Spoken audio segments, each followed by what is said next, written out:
Koduru MLA అరవ శ్రీధర్. అదే మనిషేనా అసలు ఇది ఎమ్మెల్యేనా అని అనిపిస్తుంది నాకు. అసలు ఈ అరవ శ్రీధర్ అనేవాడు ప్రభుత్వ ఉద్యోగి అయిన ఒక అమ్మాయిని భయపెట్టి బెదిరించి రేపు చేసి హెరాస్ చేసి స్వయంగా ఆ అమ్మాయి తనకు జరిగిన అన్యాయాన్ని కూడా ఏకంగా సాక్ష్యాలు ఆధారాలతో సహా బయట పెట్టింది. ఆముదాల వలస ఎమ్మెల్యే ఇంకోడు కూన రవికుమార్. ఈయన గారి వేధింపులు భరించలేక గవర్నమెంట్ స్కూల్ ప్రిన్సిపల్ ఆత్మహత్యా యత్నం చేసుకుంటే ఇప్పటి వరకు చర్యలు లేవు. సతివీడు ఎమ్మెల్యే కోనేటి ఆదిమూలం ఒక మహిళను బలాత్కారం చేసిన చివరికి ఆ అధికారిని ఉపయోగించి ఆ కేసునే క్లోజ్ చేయించుకుంటారు. ఎంత దారుణంగా జరుగుతుందనంటే ఇంకొకడు మంత్రి సంధ్యారాణి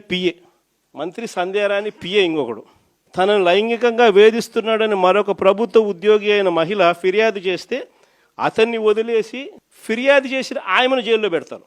ఆయమ మీద కేసు. ఇంకోడు గుంటూరు ఈస్ట్ ఎమ్మెల్యే నజీర్ ఇంకోడు.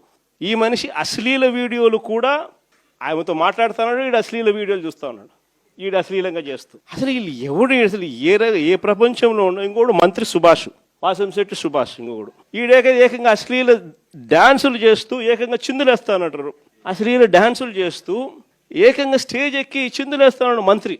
అసలు నాకు ఆశ్చర్యంగా ఉంది. అసలు జంగల్ రాజ్యం అని అంటే ఇంకా వేరే పేరు ఏమైనా ఉంటుందా ఈ ప్రభుత్వంలో జరుగుతూ ఉన్న పనులకు?